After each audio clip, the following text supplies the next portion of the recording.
Hello, hello, I'm Jon SnHuw and you're watching a very special edition of GoTV.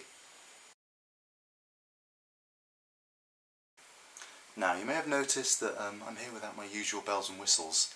The studio, my companion, Daenerys, all gone, bare bones, because I'm talking to you from my flat right after watching the Game of Thrones series finale. Because my mind was so blown that I kind of had to get my thoughts out there right away. I mean, this is usually the point when we do our little recap, so I just have to kind of do it on my own. Big meeting, Cersei, Jon, Daenerys, Bronn, Podrick, Euron, all together for the first time. Arya and Sansa finally worked out their differences, and I'm not sure if they ever had any in the first place. Jon and Daenerys finally got it on, and turned out they were related. It is Game of Thrones, and the Night King rode his dragon up to the wall and melted a big hole through it and marched his army through it. I mean, wow, that was quite an episode. Sorry if I'm breathing. It's extremely hot. I don't know how Jon was managing down in the south with that ridiculous big cloak of his, but I'm struggling in, you know, London. And that's not quite as hot as it is there, I don't think. But yeah, the first thing to talk about, I think, is that big meeting. I mean, these were characters who we sometimes haven't seen together for years, like Jamie and Jon, who did meet in Series 1. I don't think Jon and Cersei have ever met on screen. Certainly Daenerys and Cersei have never met, and it's really interesting to see all those characters bounce off against each other. I mean, it was kind of odd too, you know, Euron was basically just cracking short jokes the whole time, although maybe that was the plan. But it was really cool to see them bounce off against each other. I'm not sure what else I can say about that. It's probably not great commentary, but it is very early in the morning. And it was really nice to get to see characters like Tyrion and Bronn together again. And the thing is, those scenes I was really enjoying. You know, the Peter Dinklage and Lena Headey did this incredible, you know, two-hander. Well, the mountain was there, so kind of a three-hander, two-hander, where they just talked about their lives, and it was really great. But then later on, there was a big ice dragon, so I've sort of forgotten about it.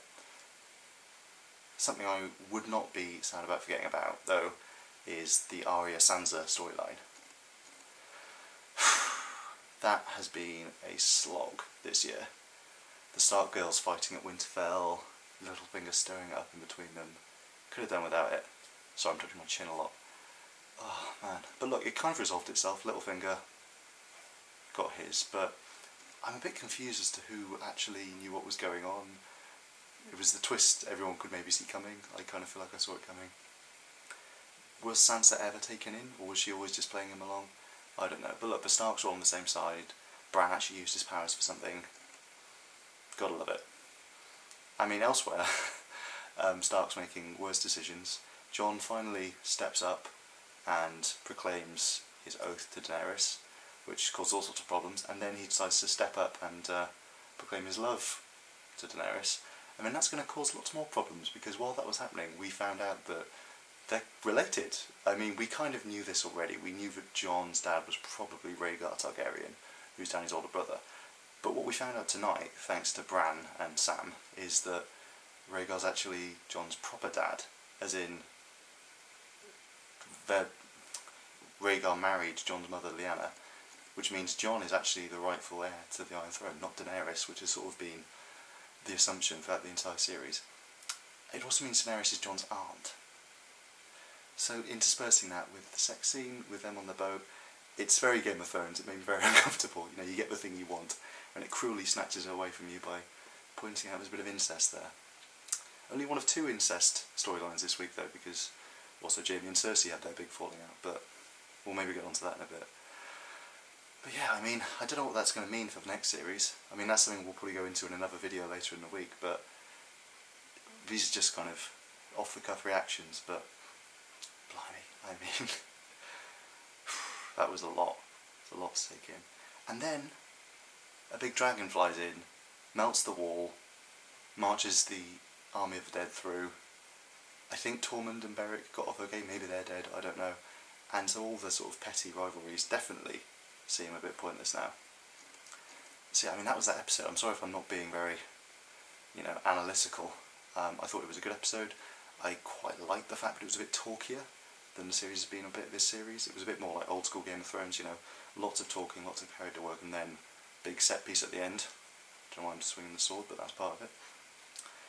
and I think it's been a decent series overall. I know a lot of people have had problems with it, but I don't have that much of a problem with people zooming off all over the place as long as it kind of advances the story. And I've quite liked the fact that they've spent a bit more money on fewer episodes, but I get that's a bit controversial. Anyway, normally this is the point where we'd sort of say, oh, and here's what we can look forward to next week. But there's nothing to look forward to next week. We've possibly got, rumour has it, 2 years before we see another Game of Thrones series, which is going to be a slog. They haven't even started filming it. But hopefully we'll see Jon find out his true heritage and all that that means with Daenerys. I mean, will we see Sansa and Arya finally working together? Will Cersei really, you know, stab them in the back? Will Jamie actually join them? And how long will it take the Night King before he just lands at Winterfell and starts burning everyone up with his big blue flame zombie dragon? Did I mention there was a giant zombie dragon at the end of this episode? But listen, until then, hopefully I'll be delivering videos in a slightly less breathless manner. This is extremely hot. But I've been Jon SnHuw. I'll give thanks from my sometime sidekick and co-presenter Daenerys, and hopefully see you again soon. And read all the greatest radiotimes.com Game of Thrones content at radiotimes.com. And thanks for watching all of these. There'll hopefully be one more, and good night.